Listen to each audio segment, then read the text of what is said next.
And we only see ourselves as criminals or as immigrants, as people who clean houses or just do landscaping, or people who are nannies. And that's it. And I'm talking from living in Los Angeles. Los Angeles is 50% Latino, predominantly Mexican. Also, California was once part of Mexico. So the history with the country is quite lengthy. But we don't see the whole representation. Welcome to Latinx in Power, a podcast hosted by Thaisa Fernandes. Welcome to Latinx in Power. It's an immense pleasure to have Rosa Parra today. Hello. Thank you for having me.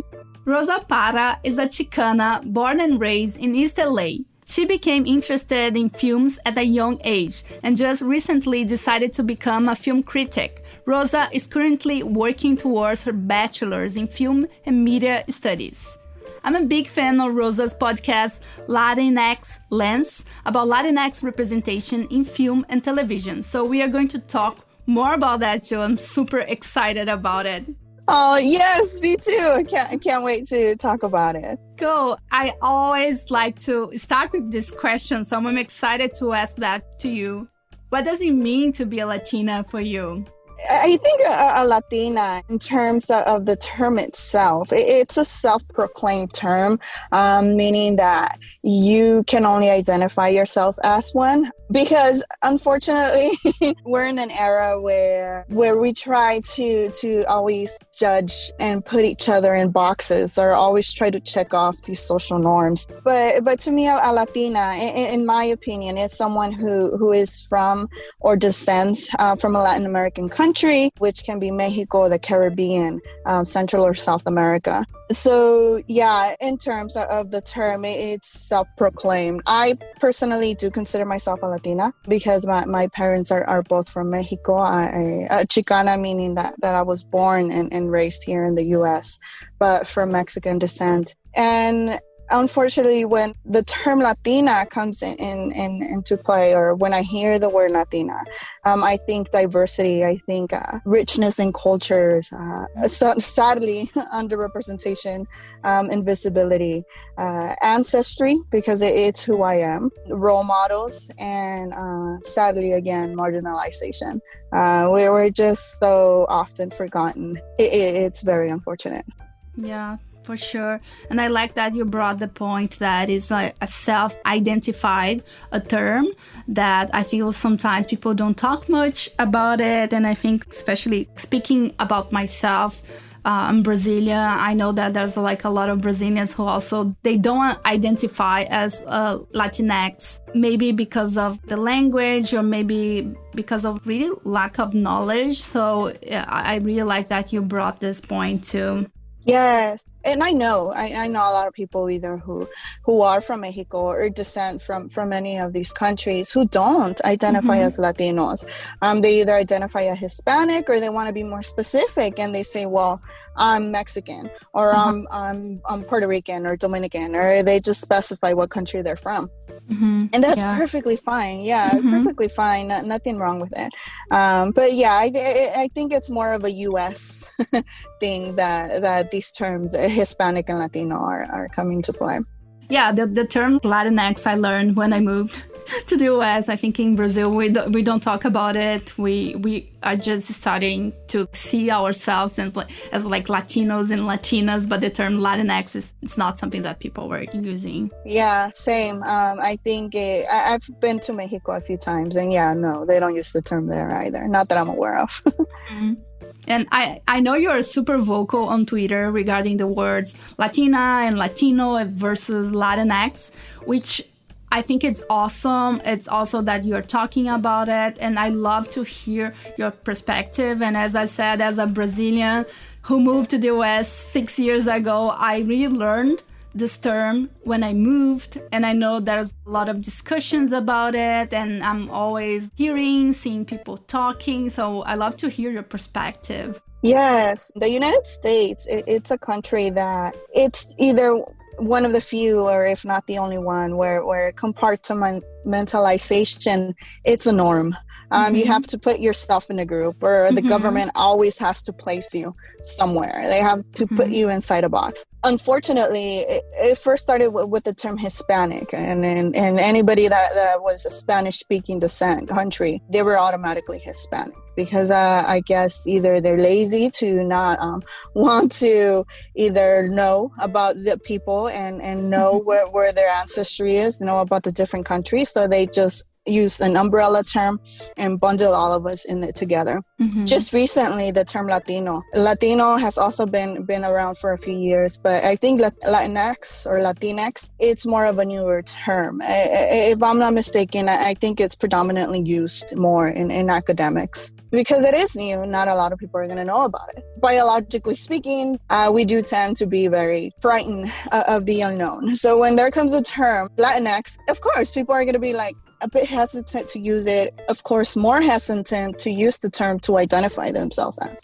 The term, in my opinion, it's more of a gender neutral term. It incorporates individuals who don't identify as either men or women, who are non-binary. Of course, if I know a person does identify as a woman or as a man, then in that case, I'll go ahead and move forward and use the word Latina or Latino, or however they wish to be identified as.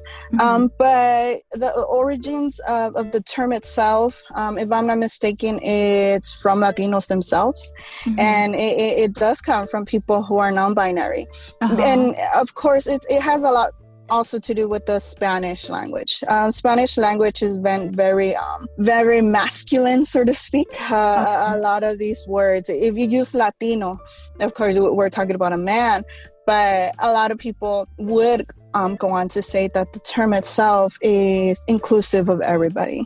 And I think a lot of people are trying to move away from that masculine language and just trying to be neutral and try to be equal about it. I think it is very important to at least know the differences between a Latino and a Hispanic, Latino, Hispanic. And it's funny that I'm talking to you, you're Brazilian, because I think that's one of the main differences between both of them. Hispanic refers to anybody from a Spanish-speaking country descent, which includes people from Spain, but excludes Brazilians since they don't speak Spanish. Yes. Yeah. Where Latino, it's more of a Western Hemisphere kind of identity word.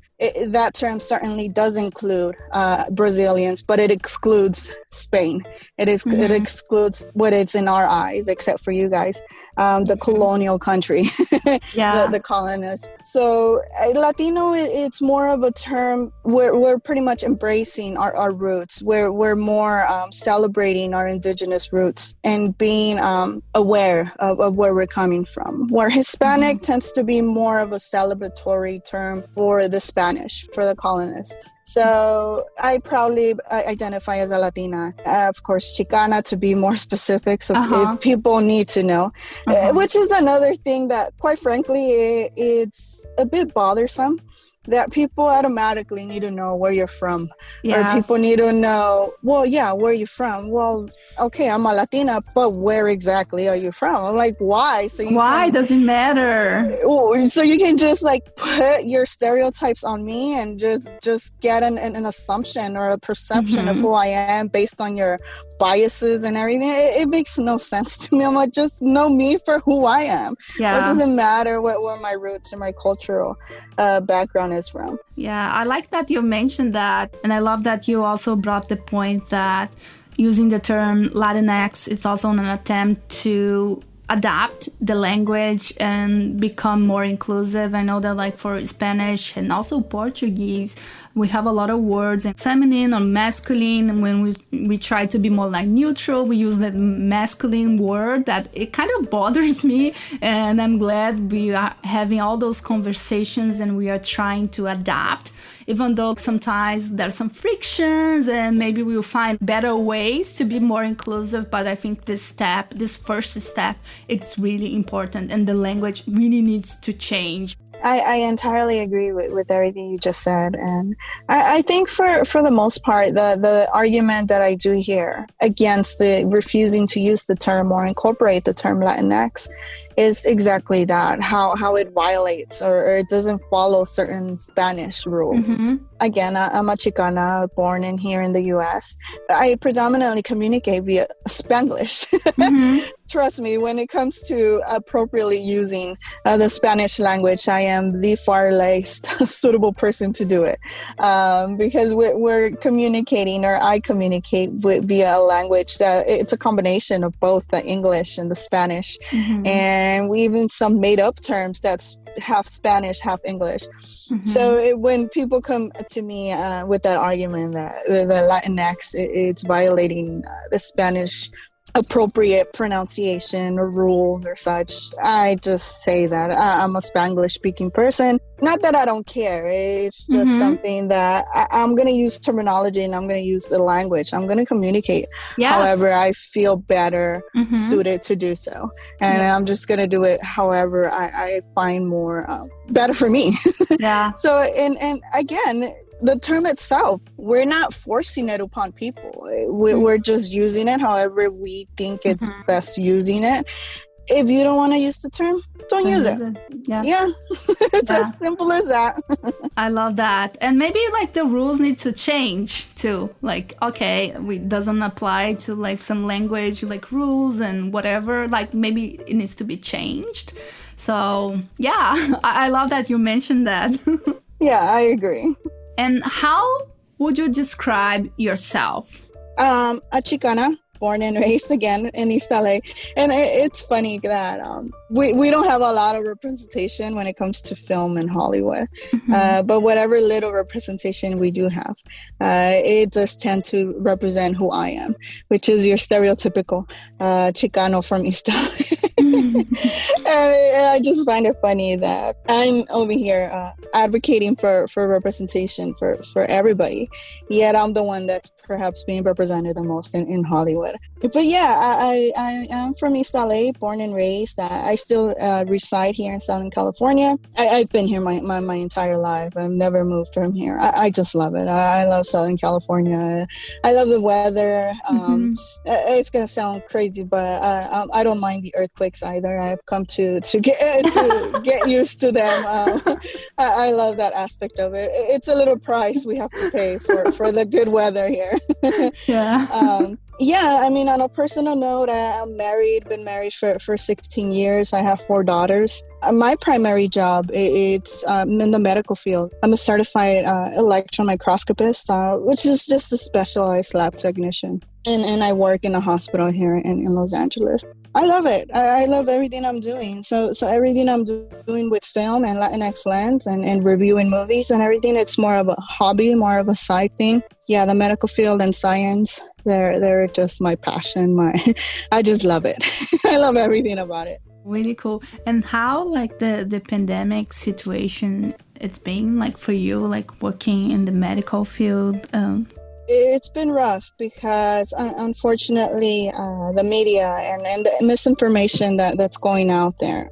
And unfortunately for us, our government isn't the best at handling the pandemic. I'm at the front lines, not as a doctor or a nurse, but I am in the laboratory. I am receiving the specimens. I am receiving the biopsies of patients who do have the virus. And it's been frustrating to see what this virus is doing and everything that's its effect on the patients and everything. And just to turn around and see in the news that a lot of people aren't taking the precautionary advice or the guidelines seriously because they don't think it's real. They think it's a hoax. It's sad. It's unfortunate because I have to go into work like 10-15 minutes before my shift starts because I have to go through a pre-screening every single day before I enter work. I have to go in there. They check my temperature. They do all these things to make sure that I don't have it. And then I have to go in there and work and do what I got to do. But it's been tough just working in the medical field and seeing everything that this virus is capable of doing. But I think it's more tough to me just seeing the outside aspect of it, just seeing how politicians are using this as a political, and they're just just using it as a political movement and just using it just for their own gain, and not necessarily taking these lives and caring for these patients and taking the virus and the pandemic as seriously as it's supposed to be taken. It's still rough. We're still working through it, but hopefully we can get there and we can get past this. Yeah, I hope so. And thank you for the work you are doing. This is amazing. And you are one of the hosts of the Latinx Lens podcast, where you and Catherine Gonzalez talk more about the Latinx representation in the film and television. So do you want to tell us a little bit more where were like the main motivations to create your podcast?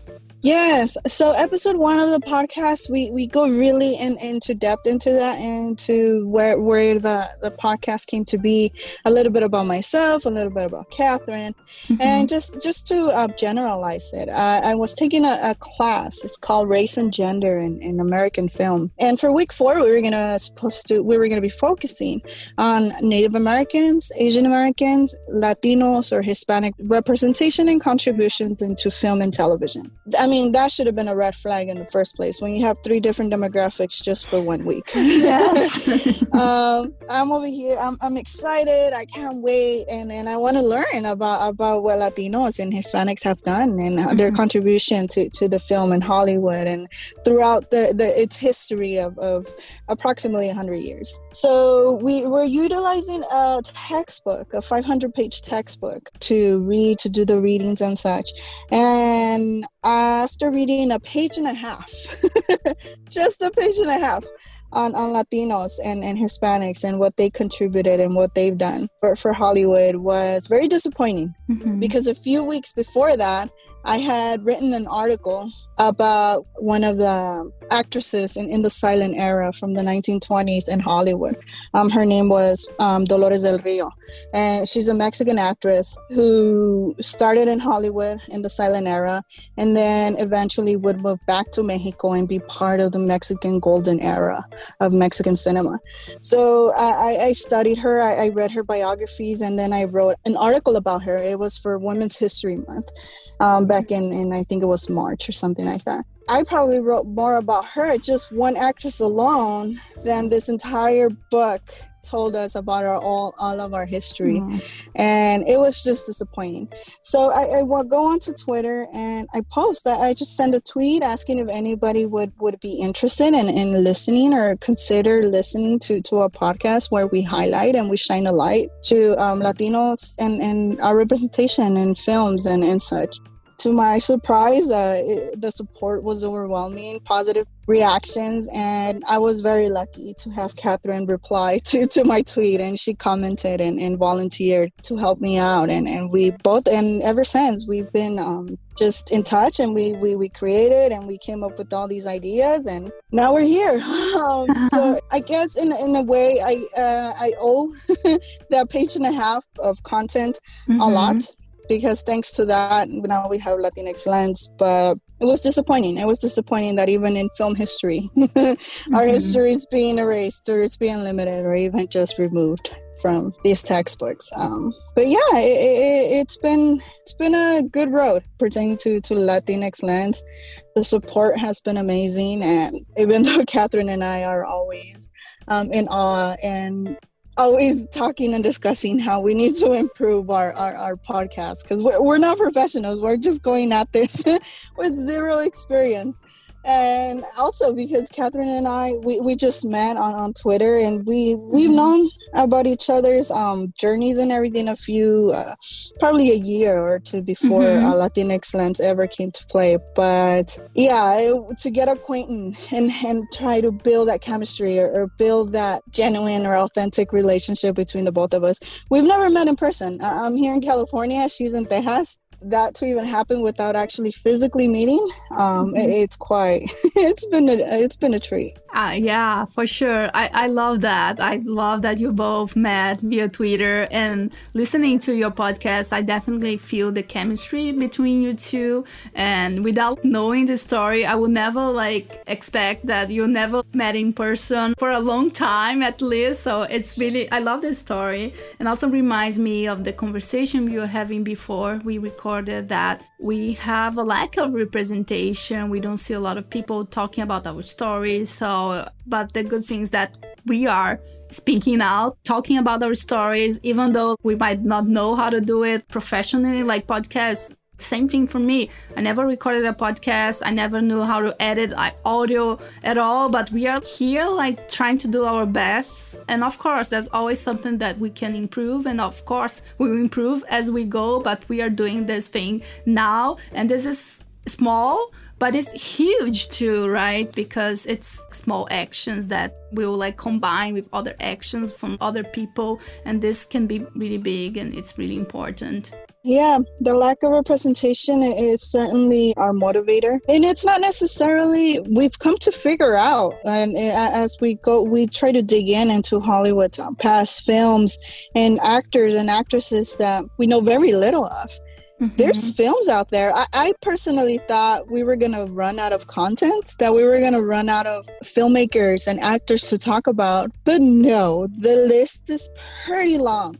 And I think what we're lacking here is bringing awareness to all the work, and just having a platform to highlight and just dedicate one episode to filmmakers and actors that have been doing it for all this time. They're just not given the same amount of attention as their counterparts, which are predominantly white. And by the way, for those of you who are listening to us, we are going to list Rosa's podcast and also the article that you mentioned. I think it would be really cool to list to this episode so we can all read and learn more about what also helped you to create a Latinx lens. And talking about impact, I'm really thinking about this question nowadays, and I think it's so interesting to think more about it and where Latinxs can make an impact, in your opinion.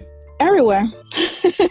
I think we have this idea that Latinos are only limited to do certain things. And unfortunately, it comes from the lack of history that we're taught in our schools. And in addition, the lack of history in general. It can be film history, it can be political history, or it can be history in general. So we build this notion that we don't exist. And then we sit down in front of the television or in front of a movie theater, and we see the representation that they do depict of us.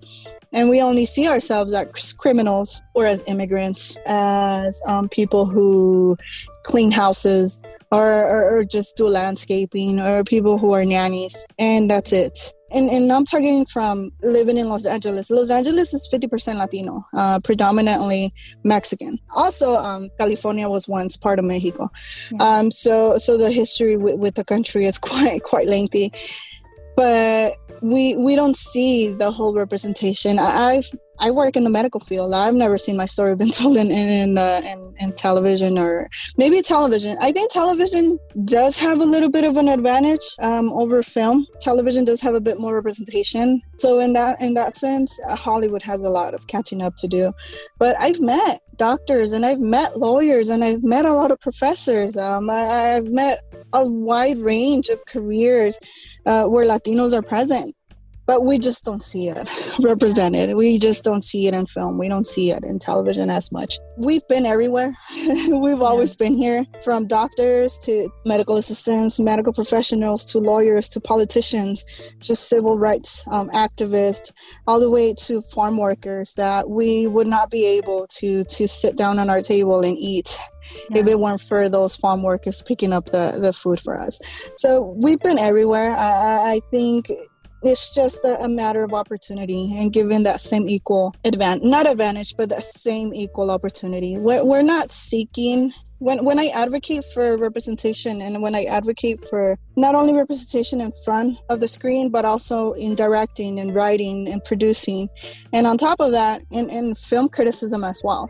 And it's directly reflective when you see 80% or 90% of Hollywood films directed by white men. It's not a surprise to see that 75% of critics, Rotten Tomato approved critics, are white men as well. And when you have white men talking about white men films, and of course it's just that biased and having just one lens telling us what films to watch and telling us rating movies just because of their experience. I'm advocating for representation all across the board. When I advocate for representation, I don't want you to hire me as a film critic because I am a woman of color. I want you to hire me because of my talents, because of my capabilities. I don't want people to be representing or be hiring directors or filmmakers because of who they are. All I want is for you to give them the same amount of chances, same opportunities. Give them the interview.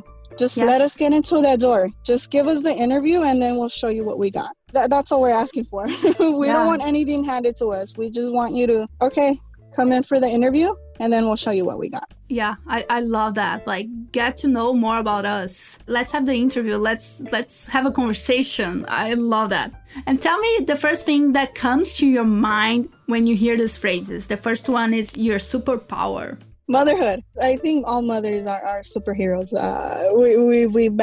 We've developed this this ability to multitask. We can do 10 things at once, and we're doing all of this like with 2 hours of sleep. So certainly motherhood. And a dream. Equality on across the spectrum to give everybody. I know when I advocate for Latino and Latinx representation, I'm obviously gonna leave out other demographics that are perhaps even far less represented than us. But equality for everybody. Just give us all the equal amount of representation, and then Really love that. It's also my dream. And your favorite place? My vehicle. When I'm driving back, when I'm driving to work, when I'm driving back from work, it's my only alone time that I get. I get a lot of thinking done. A lot of my creative process goes on while I'm driving. And a lot of the Latinx lens, actually the title Latinx lens came when I was driving. I think it was back home. Oh, really? Nice. And I think the name is fantastic. It's perfect. Yes. I was driving back home because I'm assistant editor of Idol, which is in their own league. And that website is dedicated to female representation in the film and television. So we're always talking about the female lens and the female gaze and the male gaze and all that. So I'm like, well, if we're talking about Latinos, then we can go to Latinx and we'll just talk about Latinx lens. And the term can be utilized in different manners, and we can use it as me and Catherine's Latinx lens, how we are viewing things from our perspective, but also how Hollywood's camera lens has been representing us, how they've been developing our Latinx lens, and how therefore society is looking at us because of how they've been representing us. So it's just a variety of ways you can use the term, although that didn't come to me until weeks later, and I was like, wow, that was pretty bright. That was pretty brilliant. Really cool. Love that. And a movie, of course, I needed to ask you that. Yeah, Stand and Deliver. Stand and Deliver, it's perhaps my favorite movie of all time, the movie I've seen the most ever.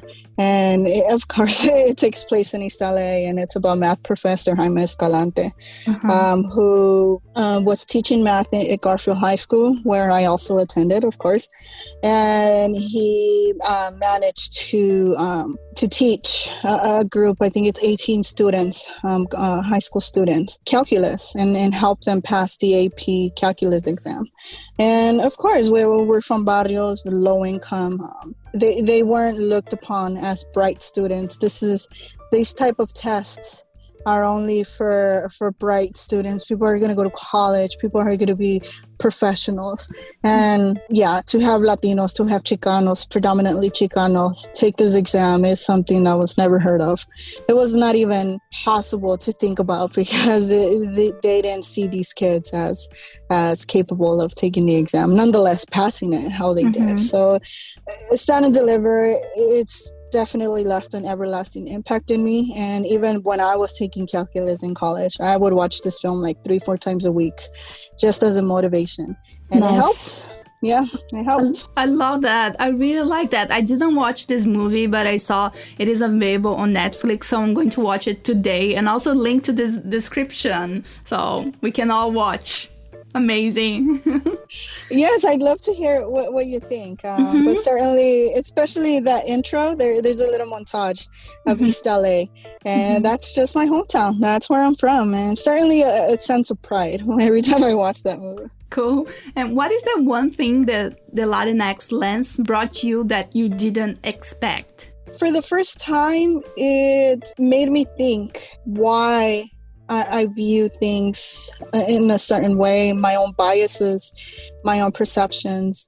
And evidently, it got me thinking about why is our community represented the way it is, or why is it invisible? Why? It's just got me thinking so many things. Certainly something I would not have taken the time to just sit and think about if it was not for this podcast. It's helped me open my eyes. And it's helped me, my eyes to different stories. And it's made me more, I don't want to say humbled. It's allowed me to be more open to learning other stories. It's also helped me to be more understanding. Not understanding, but open to see other people's perspective.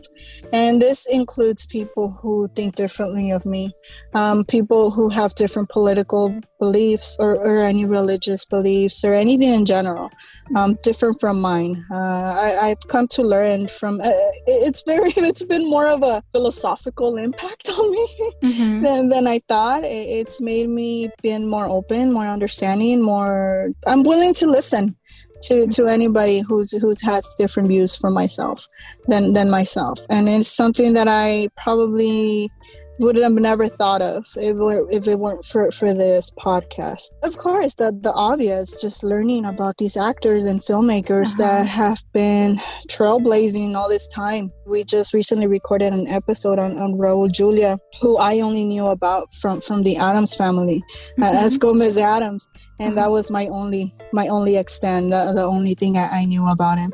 But we went into his filmography. We saw the documentary about him. And man, he was just fascinating. So I've also learned the importance of representation. We always get asked, well, I do. I don't want to speak for Catherine. I always get asked, why does it matter who is portraying what character? Isn't the story of the film what matters? Which I understand the argument, but after seeing the documentary of Raul Julia, who's Puerto Rican, and the first thing they asked him was, who inspired you? Who inspired you to go down this journey, to do all of this? And he said, Jose Ferrer, who's the only Latino ever to win the Oscar for leading actor in the history of the Academy, which is 90-something years. Only one Latino has ever won the Oscar for leading actor. That was back in the 1950s. So we're going for almost 70 years. Jose Ferrer, also a Latino, also Puerto Rican, and he got it for Cyrano de Bergerac, which is like a stage, it's a play as well. There wasn't no Jose Ferrer, there would be no Raul Julia. Without Raul Julia, we would not have the Lin-Manuel Miranda that we have now, who is also being a success in theater because of these past two people.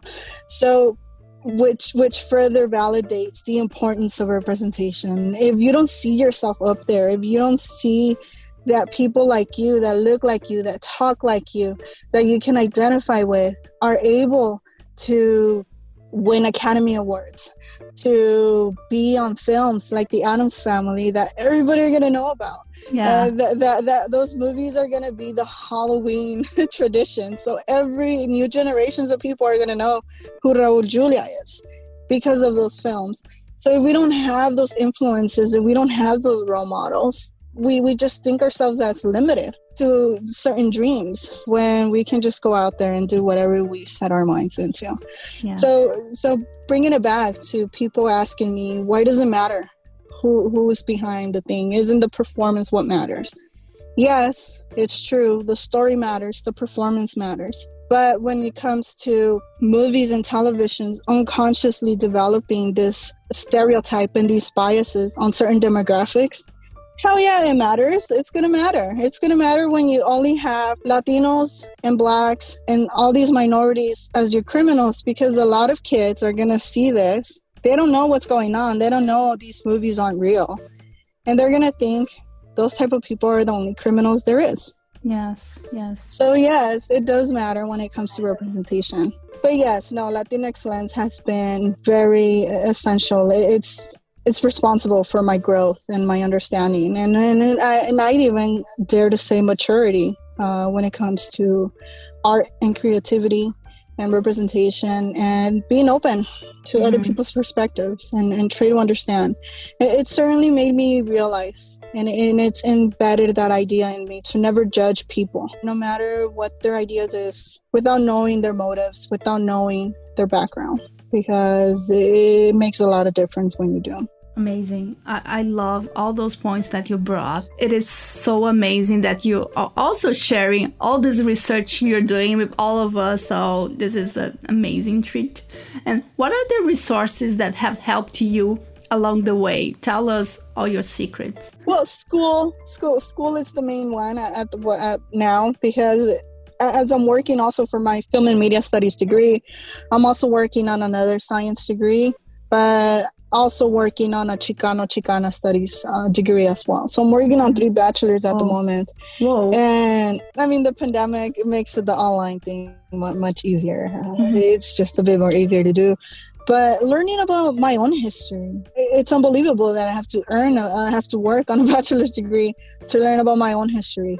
And that has certainly opened up my eyes to a lot of things, and how film has influenced that, because Hollywood is predominantly dominated, and it's pretty much controlled by heterosexual white men, how they managed to represent us all these years, how that has influenced a lot of the social injustices that we're still currently experiencing. It wasn't that long ago where there's still a lot of marches going on for the Black Lives Matter movement, the Me Too movement as well. I've purchased a lot of books. I've never read so many books in my life as I have in the past few months. Books, autobiographies, memoirs, film history books. There's books out there about Latinos and our influence in Hollywood and such. It's just a matter of searching for them and trying to go out there and get them. And of course, Google. Google always comes in handy when necessary. I predominantly just use it to get like the years and filmmakers and screenplay people from particular films, but don't solely focus on let it be my main source of research. Amazing. And I have been thinking about this a lot lately, and I think it's really important to have kind of like this introspect exercise. So I'm curious to know, which advice would you give to yourself 5 years ago? Never stop trying. Never stop working. Don't lose the eagerness to learn. Don't allow your fears and insecurities to cloud your decisions. We need to get past those insecurities by facing them. And I may be a bit hypocritical because I'm working on that myself. I have a lot of insecurities to work on, especially on more of a self-esteem. So again, it's something I'm working on. I've been able to do podcasts, being a guest on YouTube videos and such. So it's getting there, something I would have never done if you would have asked me probably a few months ago. Just never giving up. And as a woman and the mother of 4 daughters, 4 little girls that are going to grow up to be women, I think the best advice I would give myself and I would give them is to never allow themselves to worry too much about being It's checking off the social norms of being a woman, of being ladylike, so to speak. Don't be too nice. Don't let people judge, just assume of your capabilities just because we're women. Just go out there and do what we got to do. So don't spend too much time worrying about whether I'm being nice enough, whether I'm going to be called the B word, or whether I'm checking off these boxes. Because at the end of the day, it's not going to matter. You're never going to please everybody. So just go out there, be the fearless person you can be. Just accomplish what you went out there to get for. Amazing. I loved everything you said, and I love that you also mentioned the only way to pass insecurities is to face them, and this is amazing. I love that. I really enjoyed our conversation. I think I'm going to rewatch your episode many times after, because you brought a lot of really important points. So thank you so much for your time. I'm going to leave the last minutes for you to talk about anything you want to say. No, thank you for inviting me, and thank you for doing everything you do. You may think it's not a lot, but having these conversations and your interviews with other Latinx content creators, it's important. It's important because all of our voices do matter, and what you're doing it's darn amazing. So thank you for what you're doing. I will give this back to you. Thank you for everything you're doing, and yeah, that'll be really cool. I will continue to listen to the Latinx lens and putting a lot of movies in my queue, so I'm really excited about that too. Oh, no, thank you. No, thank you for listening, and thank you for considering our judgment and taking our word and actually watching this film. It means a lot to us that people are actually listening and considering our viewpoints. And yeah, if people can follow us, that'd be really great. Social media platforms, which is Instagram, Facebook, and Twitter, at Latinx Lens. You can also follow me on the same three platforms at Rosa's Reviews. And Latinx Lens is available podcast on every podcast platform. It's Apple, Spotify, Google Play, everything at Latinx Lens. And again, thank you so much. This was a treat. Awesome. Thank you. That's it for today. I hope you enjoyed it and had a lot of fun as I did. Feel free to share your thoughts and feedback with us. Our handle is Latinx in Power in all social media channels, so feel free to send us a message, always with kindness, and I would love to hear your thoughts.